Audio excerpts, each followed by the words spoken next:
नमस्कार, मैं अमित और आप देख रहे हैं आंखें न्यूज 24। आइए नजर डालते हैं आज के महत्वपूर्ण खबरों पर। जेपी नड्डा ने कहा आरजेडी का फुल फॉर्म रिश्वतखोर जंगल राज दलदल। मुख्यमंत्री नीतीश कुमार ने कहा कुछ लोग अपने बेटा बेटी को सेट करने में लगे हैं। तेजस्वी यादव ने एक बार फिर पीएम मोदी पर साधा निशाना। मुकेश सहनी ने चिराग पासवान पर जमकर किया हमला। और शाहनवाज हुसैन ने कहा बौखलाहट में उल जुलूल बयान दे रही है आरजेडी। अब खबरें विस्तार से। इस खबर के प्रायोजक हैं Lohia Nagar Mount Carmel high school, Gyansthali high school और एलएमसी कम्युनिकेशन।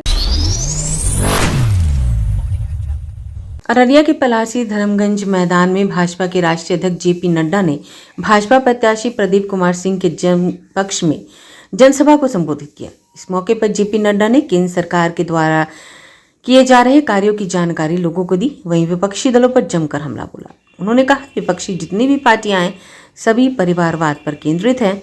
साथ ही साथ उन्होंने विपक्षी पार्टियों पर तंज कसते हुए कहा विपक्षी पार्टियों के आधा नेता या तो जेल में है या बेल में है। उन्होंने राजद का मतलब राष्ट्रीय जनता दल नहीं बल्कि रिश्वतखोर जंगल राज और दलदल बताया।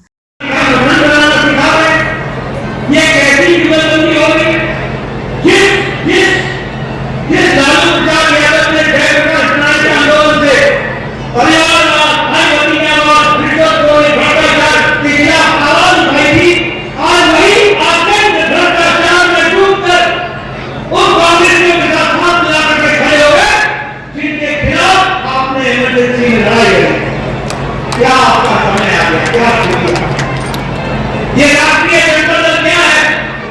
ये रिश्वतखोर जंगल राज दलदल है। जंगल राज दलदल है। इंडिया गठबंधन कह रहा है हम भ्रष्टाचारियों को बचाएंगे। ये सब बताने लगे। आप बताइए कांग्रेस पार्टी ने कोयला घोटाला किया था नहीं किया था? जरा जोर से बोलो, किया था नहीं किया?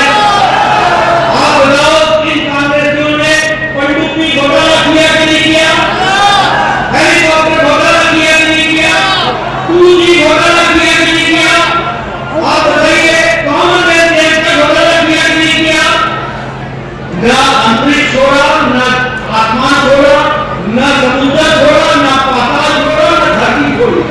सभी लोग ने भ्रष्टाचार किया काम करते। अब आप बताइए लालू ने चारा घोटाला किया नहीं किया? जरा जोर से बोलो, चारा घोटाला किया नहीं किया? आप बताओ लालू ने कचरा घोटाला किया नहीं किया? आप बताओ लालू ने जमीन के बदले नौकरी का घोटाला गरीब लोगों की नौकरी के नाम पर जमीन हाथी के लिए? आप बताओ ये ममता अखिलेश समाजवादी पार्टी ने गोमती रिवरफ्रंट का घोटाला किया कि नहीं किया? लैपटॉप घोटाला किया कि नहीं किया? अनाज का घोटाला किया कि नहीं किया? आप बताओ ममता के मंत्रियों ने टीचर भर्ती घोटाला किया कि नहीं किया? और ये लोग हर तरीके का अकेला अपनाते हैं। अभी संविधान में व्यवस्था में बेइज्जती करके गए कि धर्म के नाम पर आरक्षण नहीं होगा। और ये लोग ये इंडिया गठबंधन ये पिछड़ा अति पिछड़ा दलित महादलित इनका आरक्षण छीन कर धर्म के नाम पर आरक्षण करना चाहते हैं। बताइए धर्म को आगे बढ़ेंगे क्या?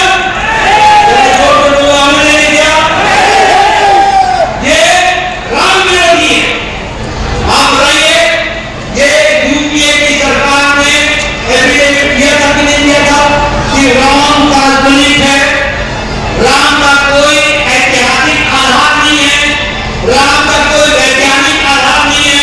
ये एफिडेविट दिया था कि नहीं दिया था? और इन्होंने कहा था कि राम का केस लटकाओ, हटाओ, हटाओ। ये प्रधानमंत्री आपने मोदी जी बनाया तो जाकर के कोर्ट ने रास्ता प्रशस्त किया और आज भव्य राम मंदिर बनने के तैयार है।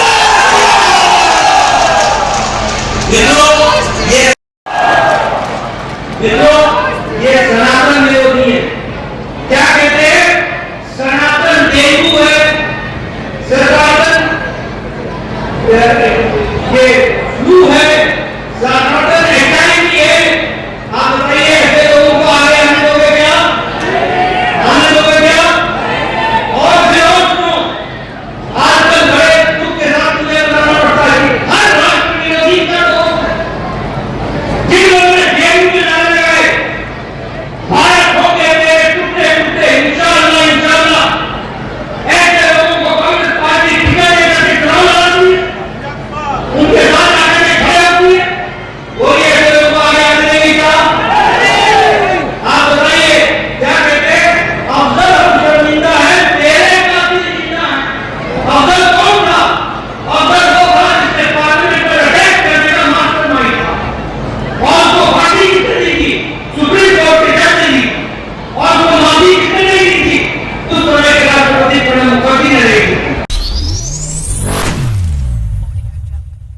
बिहार के सीएम नीतीश कुमार आज सिमराही पहुंचे, जहां उन्होंने जदयू उम्मीदवार दिलेश्वर कामत के पक्ष में जनसभा को संबोधित किया।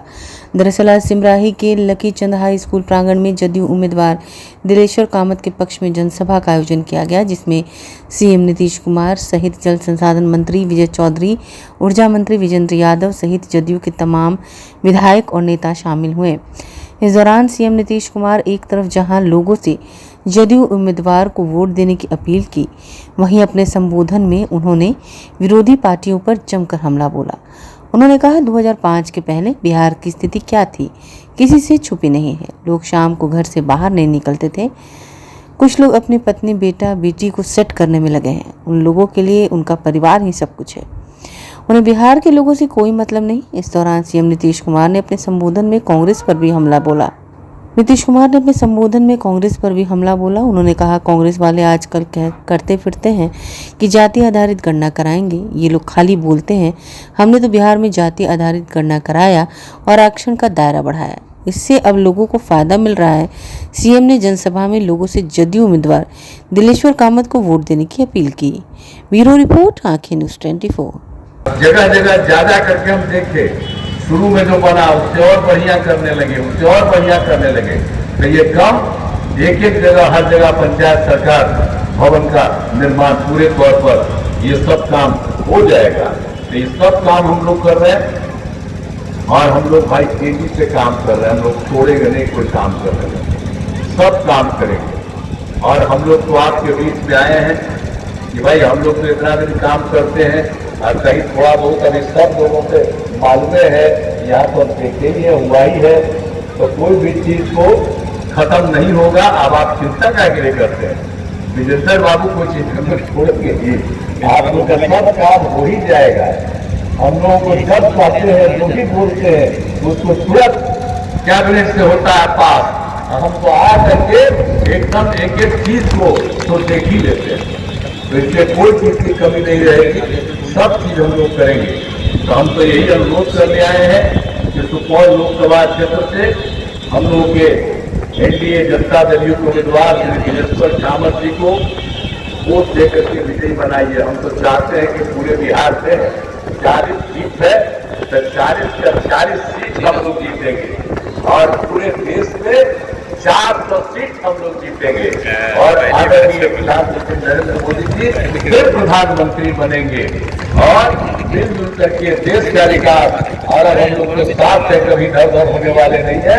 अब मिल करके जो कुछ भी कमी होगी, ये सब बिहार का भी पूरा काम और पूरा बिहार और ज्यादा विकसित हो जाएगा। इसलिए हम तो यही अनुरोध करने आए हैं कि भाई दिलेश्वर कामत जी को जिताइए। हम आपसे पूछना चाहते हैं, अगर दिलेश्वर कामत को जिताइएगा ना, हाथ उठा के बता दो, जिताइएगा ना। नेता प्रतिपक्ष तेजस्वी यादव ने 2 चरणों के चुनाव के परिणाम का डेटा लेट आने पर बयान दिया है। उन्होंने कहा कि चुनाव आयोग को इसको ठीक तरीके से देखना चाहिए। आखिर जब पहले सभी काम अच्छे से हो जाते थे तो अब ऐसी दिक्कत क्यों है। जैसे ने मोदी जी फॉर यू अपने एक्स पर पोस्ट किया है, उन्होंने उसका मतलब बता रहे हैं। जैसे ने कहा महंगाई पर नहीं बोल पाते हैं, गरीबों पर नहीं बोल पाते हैं, बेरोजगारी पर नहीं बोल पाते, इसलिए हमने मोदी जी के भाषण को टेप में सुनाया। तेजस्वी ने कहा प्रधानमंत्री नरेंद्र मोदी ना तो महंगाई और बेरोजगारी पर बात करते हैं, सिर्फ जुमलेबाजी कर चले जाते हैं। वहीं तेजस्वी ने फेक वीडियो मामले पर कहा यह तो प्रोपेगेंडा और फेक वीडियो पर बीजेपी की आईटी सेल हैंडल करते हैं। नहीं, हमारा तो ध्यान अभी विचार में इसमें जल्दबाजी होगा जब तक पूरी जानकारी प्राप्त ना कर ली। ऐसी बातें आ रही हैं तो इसमें तो दिखवाने वाली बात क्यों। अच्छा, 2 चरण के चुनाव हुए हैं और जो डाटा जो परसेंटेज आ रहा है वो काफ़ी लेट तक आया है और अभी तक तस्वीरें। देखिए, पहले तो हमेशा रात के 9 बजे तक आ जाया करता था। अगर इस तरह की बातें अगर हो रही हैं तो चुनाव आयोग को थोड़ी ट्रांसपेरेंसी रखनी चाहिए, ट्रांसपेरेंसी होनी चाहिए। जो आंकड़े हैं बार बार जो है बदलते जा रहे हैं। अब पता चला कि 2-3% जो है बढ़ गया, तो ये कहीं ना कहीं से ठीक नहीं है। पहले कैसे पता चल जाता था, और सारे डेटाज तो रात के 9 बजे तक आ ही जाते हैं। एवरीथिंग, हर बूथ का रिकॉर्ड आ ही जाता है कि कहाँ कितना बूथ पे कितना पोल पड़ा है, वो तो उसी वक्त शाम में तय हो जाता है। वो तो जो बूथ पे जो पोलिंग एजेंट बैठता है वो बता देगा कि इस बूथ पे इतना वोट पड़ा। तो चुनाव आयोग को इसमें इतनी बड़ी तकलीफ क्या हो रही है, और बार बार अगर ऐसा हो रहा है तो मैनिपुलेशन का शंका लोगों में बढ़ता जाएगा। मोदी जी फॉर यू आपने पोस्ट किया है, मकसद क्या है? मोदी जी फॉर यू आपने पोस्ट किया है, माँ नहीं बोल पाते, महंगाई का सर, गरीबी का ग नहीं बोल पा रहे हैं, बेरोजगारी का ब नहीं बोल पा रहे हैं। तो इस हिसाब से अगर आप देखिएगा तो उन्हीं के भाषण को हमने टेप पे सुनाया, आप लोगों ने भी सुना होगा। उसमें वो जब 14 में चुनाव लड़ रहे थे तो क्या बोलते थे, गैस सिलेंडर को ज़रा प्रणाम करके निकल आके जी। उस समय 400 था, अभी 1400 है। तो अब क्या करना पड़ेगा प्रधानमंत्री जी? आप महंगाई का म क्यों नहीं बोल पा रहे, गरीबी का ग क्यों नहीं बोल पा रहे, बेरोजगारी का ब क्यों नहीं बोल पा रहे? तो अब तो ना नौकरी के बारे में बात करते हैं, ना बिहार के विशेष राज्य के दर्जे के बारे में बात करते हैं, ना महंगाई के बारे में, ना गरीबी के बारे में, ना विकास का भी बोल पा रहे। तो कहीं ना कहीं से ये सवाल तो हम पूछेंगे। एक सवाल और है, एक सवाल है, चिराग पासवान ने कहा है कि आरक्षण के मुद्दे पर जिस तरीके से आपने आरोप लगाए हैं, माफी मांगे नहीं तो कानूनी कार्रवाई। कौन सा केस करने की बात करे, एकदम करे, खुल के करें। आप लोगों ने वीडियो देखा, करें, हम तो स्वागत करते हैं। हम क्या झूठ बोल रहे हैं, गुमराह वो कर रहे हैं कि वो झूठ बोल रहे हैं। हमने तो उन्हीं की बात को दोहराया है। अगर करना है तो स्वागत है, बड़े भाई हैं, कर सकते हैं, क्यों नहीं करें? हम तो चाहे करें, दूध का दूध पानी का पानी हो रहा है। इन सब चीज़ों से घबराता नहीं है तेजस्वी, सच की लड़ाई लड़ता है, और संविधान को बचाने की लड़ाई है, वो लड़ रहे हैं ईमानदारी से। वो तो नहीं लड़ रहे, वो तो संविधान को खत्म करना चाह रहे। अच्छा, फेक वीडियो के मसले पर कई जगह पर social media account propaganda, fake video तो बीजेपी का सेल ना करता है भाई, आईटी सेल कार्रवाई करे। ये डिप्टी सीएम ने कहा है कि 10 लाख लोगों को मैं नौकरी दूंगा, नहीं दूंगा तो वोट मांगने मैं नहीं आऊंगा। चलिए अच्छा है, कम से कम मेरी बात को ही वो बोल रहे हैं। लेकिन बिहार की जनता या देश की जनता से पूछो कि सबसे पहली बार 2020 में किसके मुंह से सुना था 10 लाख नौकरी का, किसका एजेंडा था? भाजपा के लोग तो उस समय बोलते थे नौकरी नहीं देंगे, 19 लाख रोजगार की व्यवस्था कराएं। अरे इन लोगों को कुछ काम है नहीं, दिन भर झूठ बोलना है। हम 5 लाख नौकरी दिए, 3 लाख प्रक्रियाधीन है। जब से हम बोले प्रक्रियाधीन है 3 लाख, तब से ये लोग बोले कि हम दे देंगे, हम दे देंगे। वीआईपी पार्टी के चीफ मुकेश सहनी ने कोरोना की वैक्सीन कोविशील्ड के साइड इफेक्ट पर कहा कि प्रधानमंत्री नरेंद्र मोदी ने अपना फोटो पहले लगाया और अब फोटो हटा लिया है। उन्होंने भाजपा के इशारों पर निषाद की बात करते हैं, लेकिन किसी निषाद समुदाय को उन्होंने टिकट नहीं दिया। उन्होंने कहा हम चुनाव जीतने के लिए लड़ते हैं और इस तरीके से हम सीधे तौर पर चुनाव जीतने के लिए लड़ते हैं। हमने कुशवाहा को अगर टिकट दिया था, इसमें भारतीय जनता पार्टी को क्यों दर्द हो रहा है?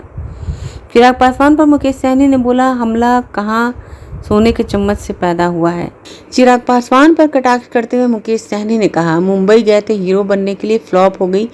खाली अपने आप को हनुमान कहते हैं और शेर का बच्चा कहते हैं। हम उनको शेर का बच्चा नहीं मानते, हम उनको शेर का बच्चा मानते हैं। स्वर्गीय रामविलास पासवान को, जिनकी मैं इज्जत करता हूं, आज भी हमारे ऑफिस में उनकी तस्वीर आपको मिलेगी।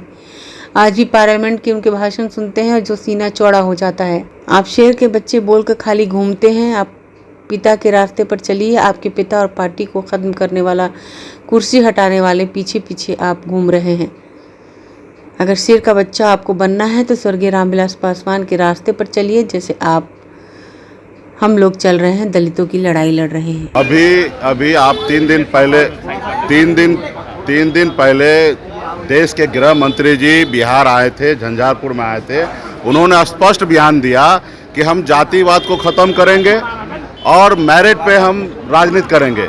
यानी कि क्लियर बात है कि SC ST OBC को जो आरक्षण मिलता है, जो पंचायती राज में हो या लोकसभा या विधानसभा मिलता है, तो इसका मतलब स्पष्ट है वो ख़त्म करना चाह रहे हैं। और जातिवाद, देखिए जाति तो हमारी पहचान है, सब आदमी अभी अपने अपने जात के लिए लड़ाई लड़ रहा, अपने अपने जात में अपने बच्चे को शादी करते हैं। जात तो हमारी पहचान है, आप किसको ख़त्म करना चाहते हैं भाई? तो ये क्लियर है कि ये लोग संविधान को नहीं मानते हैं, इसलिए हम लोगों की लड़ाई है कि संविधान को ये लोग ख़त्म कर देंगे, उस रोज़ देश में कुछ नहीं रहेगा और देश गुलाम हो जाएगा और जो हिटलर शाही वाला हिसाब किताब है वो लागू हो जाएगा। हमने कहा ना कि अगर संविधान को अगर मानते तो बताइए कि मैंने परसों कुछ बयान दिया, उस बयान को उनको बुरा लगा होगा।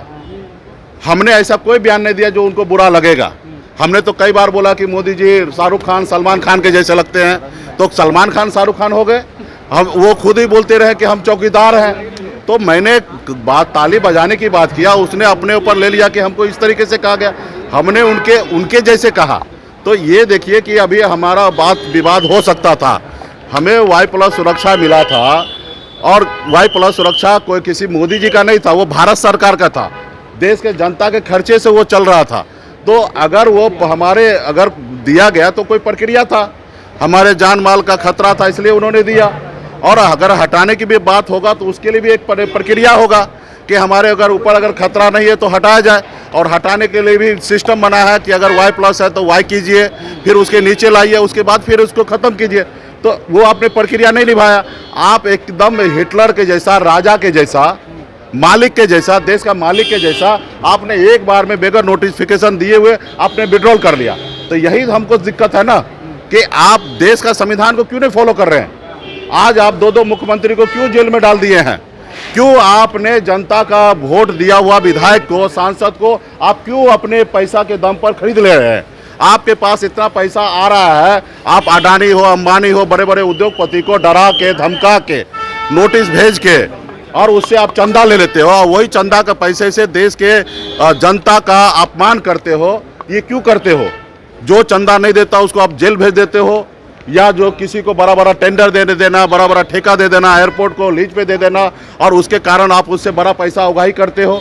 भाई आप बताइए, हमारे देश का सारा सरकारी संपत्ति को आप प्राइवेट क्यों कर रहे हो? आप बताइए, हमारा जो युवा जो सरकारी सिस्टम पे काम करता है उसको 70-80 हज़ार रुपया महीना मिलता सैलरी, अभी प्राइवेट कंपनी के पास जाता है तो रिज्यूम लेके जाता है, देखता हाँ ठीक है 30,000 देंगे, अब वो मनमानी करता है। अभी हमारे युवा के पास कोई ऑप्शन नहीं है, वो 30,000 में नौकरी करता है। हमने राजस्थान में गया, वहाँ पे एयरपोर्ट पे हमने देखा लॉन्च अडानी को दे दिया गया। अडानी में एक मैनेजर लेवल का पोस्ट वाला लड़का से हमने देखा, बहुत ही स्मार्ट, पढ़ा लिखा, समझदार था। उनसे पूछा भाई कितना सैलरी है, तो बोला 20,000 रुपया सैलरी है। आप बताइए, जिसका सैलरी 1 लाख होना चाहिए, 50,000 होना चाहिए, वो उसको 20,000 सैलरी मिल रहा है। तो हम लोग यही चाहते हैं कि देश का संपत्ति को निजीकरण ना किया जाए, प्राइवेटाइजेशन नहीं किया जाए, उसको सरकारी संस्था पर रहने दे। संविधान को फॉलो कीजिए। संविधान में सभी को जीने का अधिकार है, सर उठा के जीने का अधिकार है, अपनी बात को रखने का अधिकार है। और देश में अभी लोकतंत्र का चुनाव हर कोई लड़ सकता है। आप हिटलर शाही के जैसे कर रहे हैं। आप बताइए, मुकेश सहनी का घर छीन लिए, विधायक ले लिए, आप मुकेश सहनी का सुरक्षा ले लिए। आप क्या चाहते हैं, हम मर जाएं? हम अपने जात के अधिकार की लड़ाई लड़ रहे हैं तो हम कोई गुनाह कर रहे हैं? आप पिछले 10 साल से आप देख रहे हैं कि हम कितना मेहनत कर रहे हैं अपने लोगों के लिए। तो ये सारे चीज़ें हैं। आप बताइए, आप आके झूठ बोल के चले जाते हैं कि हमारा मंडल आयोग का जो सिफारिश था वो लागू नहीं किया कांग्रेस। अरे कांग्रेस ने 2 सिफारिश लागू किया, 40 का 40 करता तो निश्चित तौर पे आज भी कांग्रेस रहता। उन्होंने नहीं किया, इसलिए वो आज सत्ता में नहीं है। लेकिन आप भी लंबे समय से, स्वर्गीय अटल बिहारी वाजपेयी जी ने 7 साल सत्ता में रहा, आप 10 साल से हैं, 17 साल हो गया, 93 से लेकर अभी 31 साल में 17 साल आपके पास समय मिला है। आपने बाकी सिफारिश को क्यों नहीं लागू किया? उसमें 40 सिफारिश में से 37वां सिफारिश में निषाद मल्ला को भी है कि आरक्षण देना है, नहीं दिए तो क्या कहेंगे? अभी हमें आश्चर्य होता है। देखिए, अभी बताइए मेरे को, देश का प्रधानमंत्री इतना भाषण देने के लिए आते हैं, बताइए मेरे को 10 साल में बिहार में एक रोज के लिए भी आया? रात्रि विश्राम किए होंगे? बिहार में क्या दिक्कत है, क्या समस्या है, यहाँ के मुख्यमंत्री से बैठकर कभी चर्चा किए? अगर भारत के प्रधानमंत्री जी बिहार के लोगों से अगर हितैषी होता तो बिहार में आते, रुकते एक रात, यहाँ के लोग के बारे में बात करते। 40 में से 39 सीट उनको जिता के दिया। एक बार भी बिहार के बारे में सोचे? आप बताइए कि अगर वो जनता की बात मानता, आप लोगों को मानता, तो आपके साथ एक बार प्रेस कॉन्फ्रेंस करता।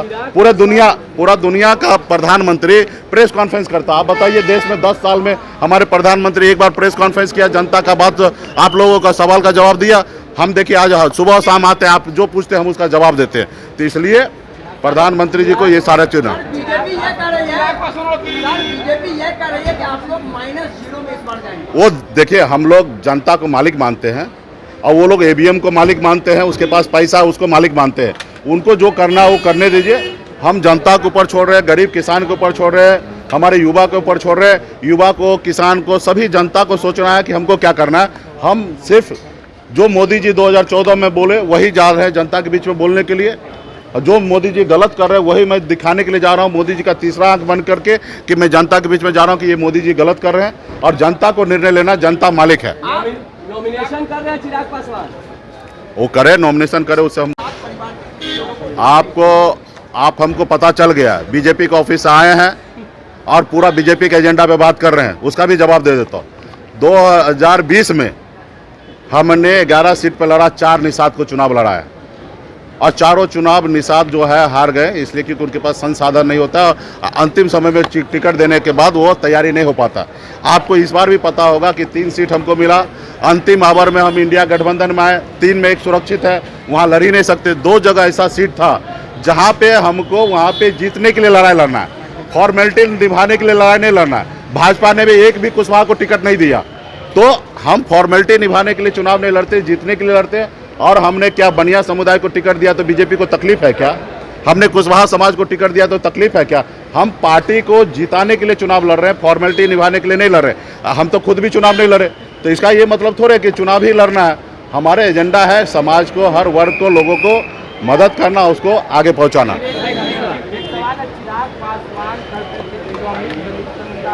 देखिए, चिराग पासवान जी के बारे में ज़्यादा कुछ बोलेंगे नहीं।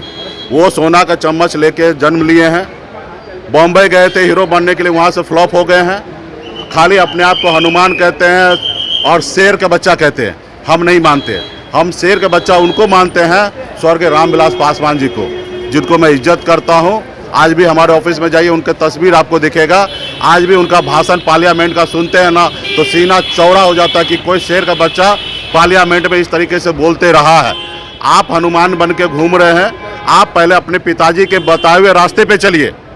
आप देखिए, वो आपके पिताजी का बना हुआ पार्टी को ख़त्म करने वाला, आपके पिताजी को बंगला से का मूर्ति हटाने वाला, आप उनके पीछे पीछे घूम रहे हैं और अपने आप को हनुमान बने हैं। शेर का बच्चा रामविलास पासवान जी थे। अगर शेर का बच्चा आपको बनना है तो स्वर्गीय रामविलास पासवान जी के रास्ते पे चलिए। आज जैसे हम लोग चल रहे हैं, हम लोग स्वर्गीय रामविलास पासवान जी के रास्ते पे चल रहे हैं और हम गरीब किसान के लिए लड़ाई लड़ रहे हैं। सिद्धांतों पर चलते हैं चिराग पासवान। पहले अपने पिताजी के सिद्धांत पे चले। हर आदमी को अपने पूर्वज का, अपने पिताजी के सिद्धांत पे पहले भी चलना चाहिए। प्रधानमंत्री जी तो हैं, वो विकास करेंगे तो हम भी उनको बहुत बधाई देंगे। आज क्यों मोदी जी अभी वैक्सीन वाला जो कोरोना सर्टिफिकेट था, आज मोदी जी क्यों अपना तस्वीर हटा लिए, ये बताइए। आज जब लगवा रहे थे जबरदस्ती पकड़ के डबल डोज, तभी तो अपना फोटो लगवा रहे थे, और आज वो फोटो क्यों हटवा दिए? क्योंकि आज कोरोना का वैक्सीन लगने से आज देश में बहुत सारे लोग मर रहे हैं और उनको एहसास हो रहा है कि जो लोग मर रहा है वो सर्टिफिकेट लेके आएंगे कि बताएंगे कि हम लोग मर रहे हैं। आज इसलिए उन्होंने तेजस्वी का बयान कि बीजेपी के नेता लीडर नहीं डीलर हैं, इस पर शहनवाज हुसैन ने कहा, जो पार्टी भ्रष्टाचार में डूबी हो वो बोल रहे हैं। देश और दुनिया के बड़े नेता पर ये बोल रहे हैं। खुद इनकी पार्टी में गुंडे हैं। नीतीश कुमार, नरेंद्र मोदी देश के नेता हैं। इनके वोटर वोट देने नहीं पहुंच रहे हैं, इससे बौखला कर उल जुलूल बयान दे रहे हैं। पीएम को बूढ़ा कहने पर शहनवाज ने कहा, लालू जी उनसे छोटे हैं, सोच समझ कर बोले। तेजस्वी के कहने की डोनाल्ड ट्रंप और पुतिन को बुला ले, पिछली बार भी यही बोले थे तो 0 पर गए थे, इस बार माइनस तो नहीं होंगे, 0 होंगे। जो पार्टी भ्रष्टाचार में अखंड डूबी हो, वो देश के नेता, जो दुनिया के नेता हैं, जो वर्ल्ड लीडर हैं, जो विश्व के नेता माने जाते हैं, उनको वो डीलर कह रहे हैं। लड़ाई तो खुद आरजेडी में होती है। ये तो देश के नेता है नरेंद्र मोदी जी और नीतीश कुमार जी। ये लोग, देश के लोग इनका सम्मान करते हैं। चुनाव में महागठबंधन हार रहा है, उनके वोटर वोट डालने जा नहीं रहे, वो मानते हैं कि लोग 0 पे आउट होने वाले हैं, इसलिए ये लोग अलूल जलूल बयान देकर ध्यान बांटना चाहते हैं। हम उनके बांटने वाले बयान में आएंगे नहीं।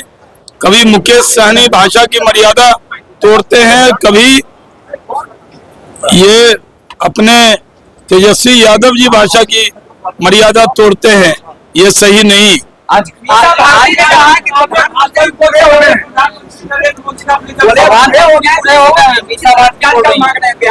कम किसी को बूढ़ा बताने में उनको ध्यान रखना चाहिए कि वो किसका किसका अपमान कर रही हैं। आज जेपी नड्डा आ रहे हैं और राजनाथ सिंह आ रहे हैं, तो तेजस्वी कह रहे हैं कि पुतिन और डोनाल्ड ट्रंप को बुला लीजिए, हार तय है। हाँ सही बात है, जीरो। अगर आप भी अपने दुकान, प्रतिष्ठान, school, college, coaching centre, restaurant, cafe का विज्ञापन देना चाहते हैं, वो भी किफ़ायती दर पर, तो आंखें न्यूज़ 24 लेकर आया है आपके लिए एक सुनहरा मौका। आंखें न्यूज़ 24 न्यूज़ पोर्टल की दुनिया में बिहार का सबसे उभरता हुआ चैनल, जहां बिहार झारखंड से जुड़े तमाम बड़ी खबरें देखने को मिलती है। तो देर किस बात की, आज भी जुड़े आंखें न्यूज़ 24 के साथ। संपर्क करें हमारे व्हाट्सएप नंबर 8935876430 पर। क्या आप पत्रकारिता के क्षेत्र में अपना कैरियर बनाना चाहते हैं? तो आज ही royal Ashoka institute of mass communication and journalism में अपनी जगह सुनिश्चित करें। आर्यभट्ट ज्ञान विश्वविद्यालय पटना से मान्यता प्राप्त 100% प्लेसमेंट के साथ royal Ashoka institute of mass communication and journalism नामांकन जारी है। हमारा पता है DS/16 गायत्री मंदिर के समीप, कंकड़ बाग, पटना 8,20,000। आप हमें संपर्क भी कर सकते हैं। हमारा मोबाइल नंबर है 9955456126।